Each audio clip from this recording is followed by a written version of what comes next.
is normally the path. Hello, I'm Shamus, Outdoors Inspiration. This is my German Shepherd, Petra, and we're off to explore the West Dart River today. Storm Francis has been blowing through, and she's brought a lot of rain with her. The West Dart River is an absolute spate. The moorland will be full of water, and there's a gale blowing around our ears up on the moors. And we're going to explore the life cycle of some of our wildlife here on Dartmoor, and we'll also explore some myths and legends surrounding the moors and the home of the Dartmoor Pixie. Hope you enjoy. You ready, Petra? Let's go.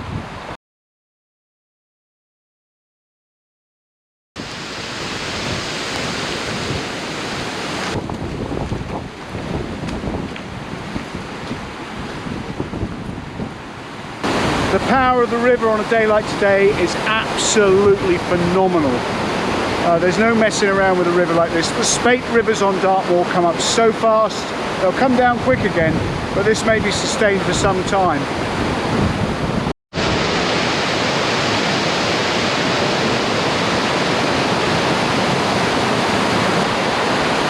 Quite an incredible force.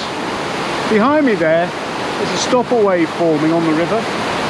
That's not normally there, that's normally rocks, and as the speed of the water goes over the rocks, nature doesn't like that vacuum, and it comes back to fill it again and fill it again.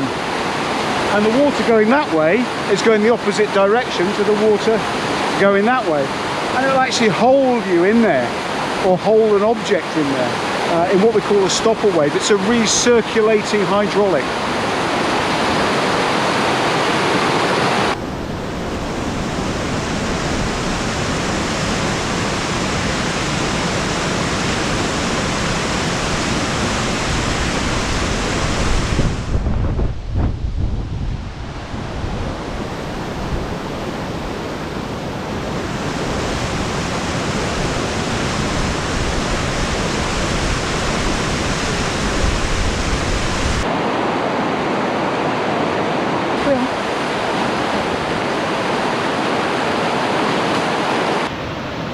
So the river's in full bore, but I know that it's been higher already today than it is at the moment.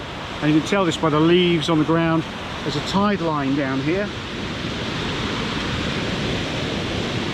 left by debris from the Spate earlier on today or last night.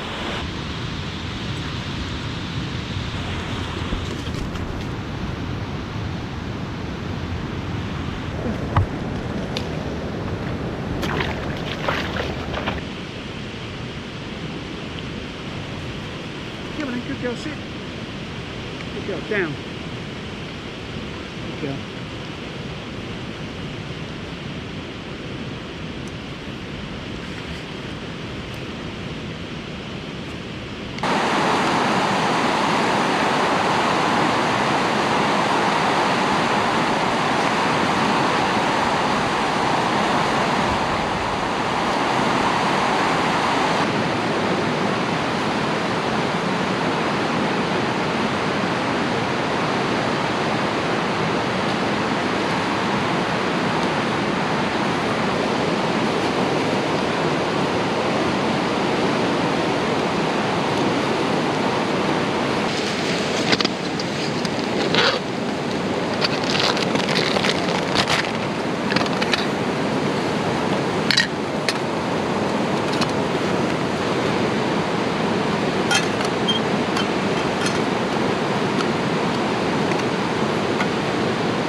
And now the sun's come out.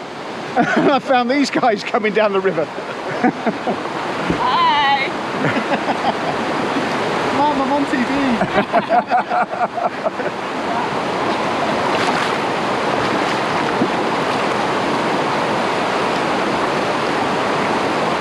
Well, I'd rather them than me. They've just come down all that water that we've been looking at. Absolutely phenomenal. But good, competent kayakers are really good at dynamic risk assessment, and I kind of sense that they've got that nailed. So good luck. They're going to go down the main Dart now, and that is going to be in full swing. This is the West Dart River, and I'm at a place called Queenie Pool. It's arguable as to whether they should have been on the West Dart. I'm not sure that kayaking is permitted, but then we enter the age-old argument of who gives permission to be on a piece of water, who owns the water itself. You can have the rights to the bed beneath it, but the water itself, I think the British Canoe Union would argue, goes right the way back to the Magna Carta and the right of navigation through there. So I'm sure that that's exactly the card that they'd pull out. Anyway, I wish them good luck, because the main Dart River is going to be absolutely brimful. It is going to be stonking down through there if the West Dart is pouring this out. Oh dear. So we've got a brew now. The sun's out and shining, the rain's stopping. That was an Outkit Brewler, the little stove I used, with an Outkit 900 titanium mug.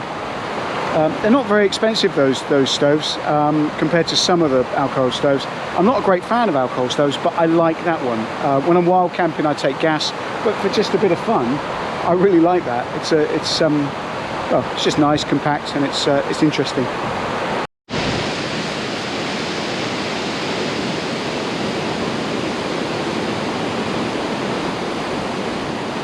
The bank of the river I'm on today is actually private access, so it doesn't have normal public access. I do have permission to be here. It's owned by the Duchy of Cornwall, Prince Charles, and I fish these banks for salmon and sea trout. And it's quite incredible to think that this is the highway of the spawning salmon. So about now they're starting their run up through the river system. They'll get to their redds, that's their spawning grounds, high up on the moors. Salmon 10, 20 pounds in weight. Huge fish that you wouldn't suspect lie in these rivers, going up the smallest of streams throughout the winter. And they'll make a little furrow in the riverbed where the grit and the gravel lies, and they'll lay their eggs around December, January time, and those eggs will then be fertilised by the cock salmon. And those salmon that have made that journey all the way from the sea, through 1,000 feet of ascent, for miles and miles and miles, battling water like this, most of them won't make it back out to sea. Many of them will die. But then life starts again. The eggs grow into alevin, the alevin into fry, the fry into parr, and the parr into smolts, which are larger fish. And they'll stay in this river system for a number of years, and those smolts will eventually go back out to sea, where they'll feed out on the ocean, and they'll stay out there for several winters, and they'll return again, and they'll return to the exact same piece of river where they were born, to spawn again. And that isn't where the river's here, where it's big and wide. We're talking about the trickling brooks high up on the moors, and they'll start that cycle of life all over again. It's quite incredible, really, quite incredible. And sometimes when I'm here at night, I'm not poaching, I hasten to add, we fish at night for sea trout. And it's difficult. Fly fishing in banks like this at night for fish is a difficult pastime. Not arduous, just catching a lot of flies in bushes and things. But we're often visited by otters, which is absolutely fantastic. There are otters up the West Dart system. They're beautiful creatures. Quite often I've seen a big V bow wave coming up through the pool here at Queenie. When this pool is at rest, she's a beautiful, glistening, gentle pool. And you see this V bow wave come up through and think, oh great, there's a salmon entering the pool. And then these two nostrils will come up and blow, and there's an otter right in front of you. And you can hear them whistling to each other up and down the banks here. They're really beautiful, really, really beautiful.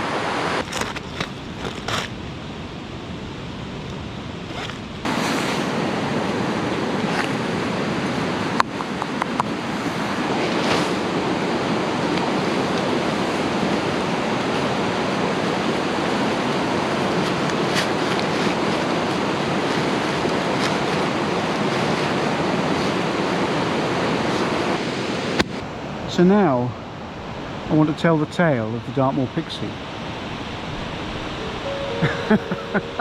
I know it sounds odd, but I'm not far here from the real Pixies Cave, the home of the Dartmoor Pixie. There are many caves purported to be the Pixie Cave, but the one I'm going to take you to is the Pixie Cave.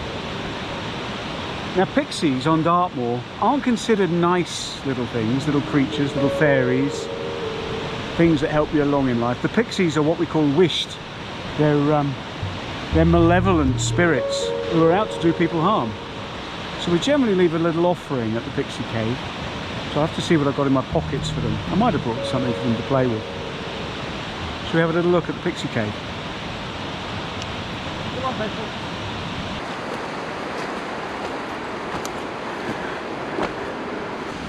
Come on then.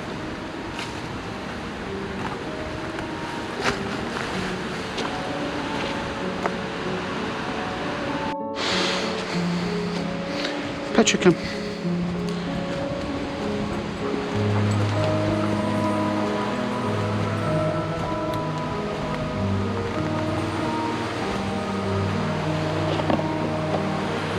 Shh.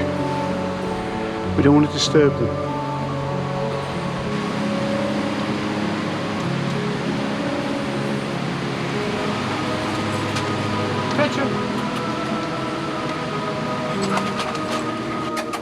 Petra, come on.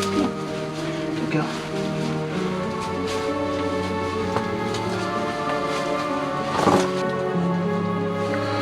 So here we have offerings left to the pixies. There's money, a little shrimp type creature, sparkly things. The pixies like sparkly things. So, and there, I don't know if you can pick this up, is a tiny little pixie, just there. So I'm going to leave them a sparkly 5p and a marble. I know they like marbles. There we go, pixies. Let's get out of here, Petra.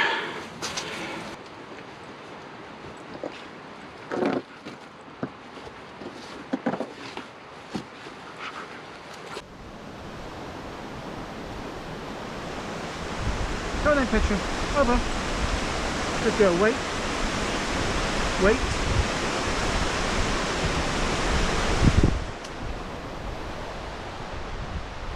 Wait.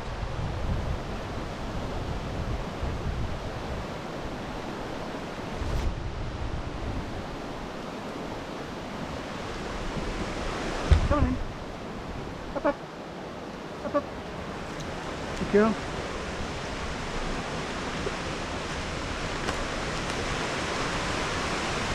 Despite the wind, it's still quite a warm afternoon. He says, as the storm battles its way through. Anyway, I've really enjoyed putting this together. Thanks for watching. Be careful if you're near Dartmoor Spate rivers, or any Spate river for that matter. They come up really, really quickly. I've been fishing that river for 15 years in Spate and in low water. I know every footstep down by that bank. And remember, where I went today was private access. If you liked it today, if you like what we've done with the channel, please have a look at some of our other videos. Give us a thumbs up and subscribe, please, if you could. I'd be very grateful. Thanks ever so much. It'll give me some confidence in what I'm doing. Meanwhile, time to get home. Time for some supper and some sausages, I think. What do you think, Petra? Come on then.